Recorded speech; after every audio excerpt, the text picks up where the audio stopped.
Morning students, आज हमारा जो लॉ ऑफ डिमांड है, थ्योरी ऑफ डिमांड है, उसका नेक्स्ट लेक्चर हम देखते हैं, जिसमें मैं आपको पढ़ाऊंगी change in quantity demanded and change in demand, या फिर इसको दूसरे तरीके से हम बोल सकते हैं movement along A demand curve and shift in demand curve. अब यहाँ पे देखिए ये दो वर्ड है, क्वांटिटी डिमांडेड यानी कि मात्रा में, मांग की मात्रा में कितना चेंज आ रहा है, और दूसरा मांग में कितना चेंज आ रहा है। ठीक है, जहाँ पे यहाँ पे भी हम दो चीज़ों को देख रहे हैं, movement along the demand curve यानी मेरे पास एक ही कर्व है जिसमें जो है चेंज आ रहा है, और दूसरा क्या है कि शिफ्ट हो रही है डिमांड कर्व पूरी की पूरी। अब इसको पूरे एक्सप्लेनेशन के साथ देख लेते हैं। तो चेंज इन क्वांटिटी डिमांडेड क्या है? दैट इज इंक्रीज और decrease in quantity demanded due to change in price while other things remaining constant. Quantity demanded का मतलब ये है कि सिर्फ प्राइस के चेंज में आने से क्वांटिटी डिमांडेड कितनी चेंज आ रही है, जबकि अदर सारी चीज़ें कांस्टेंट है, चाहे वो टेस्ट है, प्रेफरेंसेस है, चाहे वो कुछ है, वो सारा कांस्टेंट है। ठीक है, that is change in quantity demanded. Now change in demand का मतलब क्या है? इंक्रीज और decrease in quantity demanded when there is change in other determinants. अब अदर डिटर्मिनेंट्स में वही आ गया, income, taste, expectation, preferences, population, ये सारे जो बन जाते हैं हमारे अदर डिटर्मिनेंट्स बन जाते हैं। सो क्वांटिटी डिमांडेड में प्राइस का रोल रहेगा, डिमांड में अदर फैक्टर्स का रोल रहेगा। ठीक है, कि प्राइस का कोई फ़र्क नहीं पड़ता, अदर फैक्टर्स के चेंज होने से डिमांड में कितनी चेंज होती है उसको बोलेंगे चेंज इन डिमांड। नाउ पहले देख लेते हैं मूवमेंट अलोंग ए डिमांड कर्व और चेंज इन क्वांटिटी डिमांडेड, क्योंकि चेंज इन क्वांटिटी डिमांडेड को हम पहले कर रहे हैं तो उसके हिसाब से करते हैं पहले। Now due to change in price alone, सिर्फ प्राइस के चेंज होने से क्वांटिटी डिमांडेड जो है किसी भी कमोडिटी की, वो डिफरेंट पॉइंट्स पे कितना चेंज हो रही है उसको हम क्या बोलेंगे? Movement along the demand curve या फिर change in quantity demanded. It is shown by the different points on the same curve. ये एक ही कर्व पे दिखाया जाएगा डिफरेंट पॉइंट्स के थ्रू। ठीक है, तो increase in quantity demanded due to fall in price, इसको क्या बोलेंगे? Extension of demand. ठीक है, जो मेरे हिंदी में पढ़ने वाले बच्चे, हिंदी या पंजाबी में, इसको बोलेंगे मांग विच विस्तार या मांग का विस्तार। ठीक है, now decrease in quantity demanded due to rise in price, that is contraction of demand, जिसे हम बोलेंगे मांग का संकुचन। ठीक है, अब इसको ज़्यादा अच्छे से देख लेते हैं। नाउ एक्सटेंशन ऑफ डिमांड में क्या चीज़ है कि प्राइस कम हुआ और डिमांड बढ़ गया। नाउ हेयर मैंने सिर्फ एक पर्टिकुलर की बात की है, चेंज इन प्राइस से जो है डिमांड में कितना चेंज आ रहा है। ठीक है, तो यहाँ पे पहले प्राइस 5 था तो मेरे पास पॉइंट ए है, राइट। उसके बाद प्राइस मेरे पास 1 हुआ तो पॉइंट बी बन गया, राइट। तो ए से बी का जो कर्व है, ए से बी की तरफ जो कर्व जा रहा है, इसको बोलेंगे एक्सटेंशन ऑफ डिमांड। ये सेम जो है डिमांड कर्व पे हमारे पास शिफ्ट ऑफ द पॉइंट्स है, जिसको हम बोल रहे हैं एक्सटेंशन ऑफ डिमांड। अब एक क्वेश्चन आपके मन में आ सकता है, जो बच्चे अक्सर गलती भी करते हैं, एरो नीचे की तरफ है लेकिन बात हम कर रहे हैं एक्सटेंशन की, तो इसको देखो आप क्वांटिटी डिमांडेड के थ्रू। ठीक है, क्वांटिटी पहले कितनी थी? 1 थी, अब क्वांटिटी कितनी हो गई है? 5। तो क्वांटिटी यहाँ को जा रही है 1 से 5 की ओर, इसीलिए ये जो एरो आएगा वो नीचे की तरफ आएगा, that is extension of demand. दूसरा देख लेते हैं contraction of demand. Contraction of demand में क्या है? प्राइस के बढ़ने से क्वांटिटी डिमांडेड जो है वो कम हो गई। पहले मेरे पास कितना था? प्राइस 1 था तो मेरे पास डिमांड कितनी थी? 5। अब प्राइस जो है बढ़ के क्या हो गया? 5, तो डिमांड कितनी हो गई? 1। ठीक है, तो यहाँ से यहाँ की ओर आ गया। ठीक है, ज़्यादा से कम की ओर आ गया और ये ऊपर की तरफ जो है शिफ्ट हो गई। अब फिर आपके मन में आ सकता है कि एरो तो ऊपर की तरफ जा रहा है लेकिन कॉन्ट्रैक्शन है। I told you, look at the quantity, कि क्वांटिटी हमारी फॉल हुई है because of rise in price, that is known as contraction of demand, right. अब हम देख लेते हैं इंक्रीज और डिक्रीज इन डिमांड और चेंज इन डिमांड। पहले क्वांटिटी डिमांडेड की बात की, अब डिमांड की बात कर रहे हैं। सो इंक्रीज इन डिमांड में हमारे पास क्या है? 2 ऑप्शंस बन रही हैं, सेम प्राइस मोर डिमांड। ठीक है, सेम प्राइस का देख लेते हैं, same price more demand. So this is like price 3 रुपये था किसी भी चीज़ का, ठीक है, तो 3 का 3 ही रहा। पहले डिमांड 3 थी, अब हो गई 4, ठीक है, तो यानी कि प्राइस उतना ही रहा, डिमांड बढ़ गया, ठीक है। दूसरा मेरे पास क्या है, मोर प्राइस सेम डिमांड, मोर प्राइस सेम डिमांड। नाउ पहले 3 था प्राइस, अब 4 हो गया। नॉर्मली कंडीशंस में क्या होना चाहिए, प्राइस बढ़ा, डिमांड कम होनी चाहिए, पर इस केस में क्या हुआ, डिमांड सेम की सेम रह गई, कम होने की बजाय सेम रही, that is known as increase in demand, ठीक है। अब इसको हम देख लेते हैं O X axis O Y axis के थ्रू भी, ठीक है। This is quantity demanded, this is price. तो यहाँ पे नॉर्मली 1 2 3 4 आप लोगे, यहाँ पे भी ऐसे ही 1 2 3 एंड 4। मेरे पास पहले क्या है, 3 एंड 3, ठीक है, तो मैं 3 एंड 3 के हिसाब से ले लेती हूँ, ये एक पॉइंट बन गया। एंड देन 3 एंड 4, मेरे पास प्राइस जो है वो 3 है और क्वांटिटी डिमांडेड जो है मेरे पास, जो डिमांड है वो है 4 है, ठीक है। तो ये मेरे पास एक ए पॉइंट आ गया, ये मेरे पास एक बी पॉइंट आ गया, ठीक है। अब मोर प्राइस में मेरे पास 3 3, ये सेम पॉइंट रहेगा, 3 एंड 3।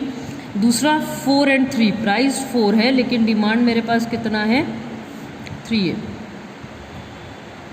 इसको हम सी लिख लेते हैं। तो एक कर्व आपका ये बनेगा इस केस में, दूसरा कर्व आपका ये बनेगा। अब देखिए ये ए पॉइंट से हमारे पास बी पॉइंट की तरफ आ रहा है, यानी डी डी डिमांड कर्व एक पहले थी, उससे शिफ्ट होके D1 की तरफ चला गया, इसको हम बोलेंगे इंक्रीज इन डिमांड, जिन्हों कह देने हैं मांग विच वाधा, ठीक है। अब दूसरा मेरे पास कंडीशन क्या है, decrease in demand.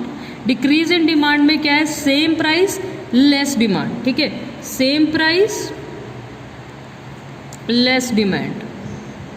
Same price again मैं 3 3 प्राइस कर रही हूँ, डिमांड मेरे पास 3 और 2 हो गया, राइट। दूसरा क्या है, लेस प्राइस, लेस प्राइस यानी 3 और 2। नॉर्मली कंडीशंस में क्या होना चाहिए, इस केस में डिमांड बढ़ना चाहिए, लेकिन डिमांड बढ़ नहीं रहा है, सेम रह रहा है, सेम डिमांड। तो ये मेरे पास 3 और 3 का डिमांड सेम रह गया। इसको हम अगेन कर्व के थ्रू भी देख लेते हैं, वाई एक्सिस पे quantity demanded and Y axis पे प्राइस। उसी तरीके से 1 2 3 4, 1 2 एंड 3 एंड 4, ठीक है। तो पहले मेरे पास क्या है, 3 एंड 3, ये आ गया पहला पॉइंट मेरे पास, 3 एंड 3। दूसरा क्या है, 3 and 2, price is 3 but my demand is 2। Now look at the situation, अब ए से बी की ओर आया, this is decrease in demand. अब अगेन 3 एंड 3 एक आ गया मेरे पास, और दूसरा आ गया 2 एंड 3। 2 मेरे पास प्राइस है, राइट। अब ये सी पॉइंट आप लगा सकते हो। अभी हम बी एंड सी को ज्वाइन करेंगे, एक मेरे पास ये डिमांड कर्व बनेगा, दूसरा मेरे पास ये डिमांड कर्व बनेगा। तो यहाँ पे पहला डिमांड कर्व ये बना है मेरे पास, और दूसरा डिमांड कर्व ये। अब यहाँ से यहाँ की ओर जो जा रही है curve, that is decrease in demand. अब आपने एक चीज़ देखी, मूवमेंट अलोंग द कर्व में मैंने क्या दिखाया था कि एक ही कर्व के आगे पीछे चल रही है बात, ठीक है, जो एक्सटेंशन कॉन्ट्रैक्शन, ठीक है। इंक्रीज एंड डिक्रीज में क्या हो गया, डिमांड कर्व ही चेंज हो गया, ठीक है, that is increase, that is decrease. So this is a basic difference between movement along the curve and change, shift, ठीक है, शिफ्ट और जो है मूवमेंट में, ये एक डिफरेंस है। उसके बाद देख लेते हैं causes of decrease and increase in demand. क्या रीजंस हैं, पहला चेंज इन इनकम, अगर इनकम बढ़ती कम होती है तो भी मांग जो है कम या ज़्यादा होएगी। दूसरा सब्सटीट्यूट गुड्स में के प्राइजेज में फॉल या राइज होता है, कम होता है, ज़्यादा होता है, उसके अकॉर्डिंगली भी डिमांड में फ़र्क पड़ेगा। तीसरा कॉम्प्लीमेंट्री गुड्स में अगर चेंज होता है उसके प्राइसेस में। Then taste and preferences, expectation कि अगर आने वाले फ्यूचर में कोई जो है प्राइस बढ़ने वाला है या कम होने वाला है। पॉपुलेशन में जो भी है चेंज आता है, ये सेम पॉइंट्स है जो हमने पहले भी डिस्कस किए हैं। अगर इनमें कोई भी चेंज आता है तो हमारे पास डिक्रीज और इंक्रीज होगा, ठीक है। और अगर सिर्फ प्राइस में चेंज आता है तो हमारे पास मूवमेंट अलोंग द कर्व होगा या फिर क्वांटिटी डिमांडेड में चेंज होगा, ठीक है। डिस्टिंक्शन इसके थ्रू भी देख लेते हैं, एक्सटेंशन एंड इंक्रीज। हमारे पास दो वर्ड्स है, एक एक्सटेंशन वर्ड और दूसरा इंक्रीज वर्ड। जो एक्सटेंशन है, जैसे ये हमारे पास पहली डिमांड कर्व थी, ये दूसरी डिमांड कर्व है। एक्सटेंशन इस पॉइंट से इस पॉइंट, ए पॉइंट से बी पॉइंट की तरफ जो मैं गई, this is known as extension, ठीक है। ए की कर्व पे ये चेंज हो रहा है and this is due to change in price. यहाँ पे कोई और चीज़ चेंज नहीं हो रही है, सिर्फ प्राइस चेंज हो रहा है। डी से D1 की ओर जा रही है, that is increase in demand, ठीक है। यहाँ पे ए से सी की ओर जो जा रही है, that is increase in demand. और ये प्राइस इसमें नहीं लेना है, इसमें सिर्फ अदर फैक्टर्स के चेंज होने से चेंज हो रहा है, ठीक है। सिमिलरली हम लोग देख लेते हैं distinction between contraction and decrease in demand, ठीक है। अब ये मेरे पास पहला डी है, तो कॉन्ट्रैक्शन ए से बी की ओर जो जा रहा है, दैट इज ए से बी की ओर जो जा रहा है प्राइस की वजह से, this is known as contraction of demand, ठीक है। ए से सी की ओर जो आ रहा है, ये जो चेंज हो रहा है, that is decrease in demand. और ये किसकी वजह से है? अदर फैक्टर्स की वजह से। So this is a basic difference between movement और शिफ्ट, या फिर चेंज इन क्वांटिटी डिमांडेड और चेंज इन डिमांड, ठीक है। अब लास्ट एक टॉपिक रह गया आपका, इंटरकनेक्टेड डिमांड कौन सा होता है। सबसे पहला जॉइंट और कॉम्प्लीमेंट्री डिमांड। तो जॉइंट और कॉम्प्लीमेंट्री डिमांड क्या होता है? जैसे ब्रिक्स एंड सीमेंट है, वो इकट्ठा यूज होगा, राइट। पेन एंड इंक है, वो इकट्ठा यूज होगा, राइट। तो ये क्या है? जॉइंट, कि एक के प्राइस के चेंज होने से दूसरे का डिमांड भी चेंज होगा, राइट। सो ये नेगेटिव रिलेशन में होता है हमारे पास। दूसरा मेरे पास आ जाता है composite demand. Composite demand like milk has alternate uses, कि मैं आइसक्रीम के लिए भी यूज़ कर सकती हूँ, डायरेक्ट कंज्यूम करने के लिए भी यूज़ कर सकती हूँ, और भी बहुत सारे चीज़ों के लिए यूज़ कर सकती हूँ इसको, ठीक है। That is known as composite demand. उसके बाद आ जाता है direct and derived demand. Direct demand, for example ice cream लिखा हुआ है तो मैं आइसक्रीम को कंज्यूम किया, that is direct demand. Derived demand, मेरे को एक घर बनाना है, एक हाउस चाहिए, अब उस हाउस की डिमांड के लिए I am demanding bricks, labour, many more things, ठीक है। तो ये सारी जो ब्रिक्स एंड लेबर की डिमांड है, स्पेशली जैसे लेबर की डिमांड को हम बात करते हैं, दैट इज़ डिराइव्ड डिमांड। ये डायरेक्ट डिमांड नहीं है, हम डायरेक्टली लेबर को कंज्यूम नहीं करते हैं। हम लोग, मेरी डिमांड है एक हाउस बनाने की, घर बनाने की, लेकिन उसके लिए मुझे लेबर की ज़रूरत है, इसीलिए मैं लेबर की डिमांड कर रही हूँ, that is known as derived demand. Competitive demand होती है सब्सटीट्यूट्स, राइट। सब्सटीट्यूट्स में एक में अगर चेंज आएगा तो दूसरे में भी चेंज आएगा। अगर एक का price, for example price of Coke अगर बढ़ता है तो डिमांड ऑफ पेप्सी बढ़ जाएगा। ये हमने पहले भी किया है। So that's all about the chapter. Thank you very much.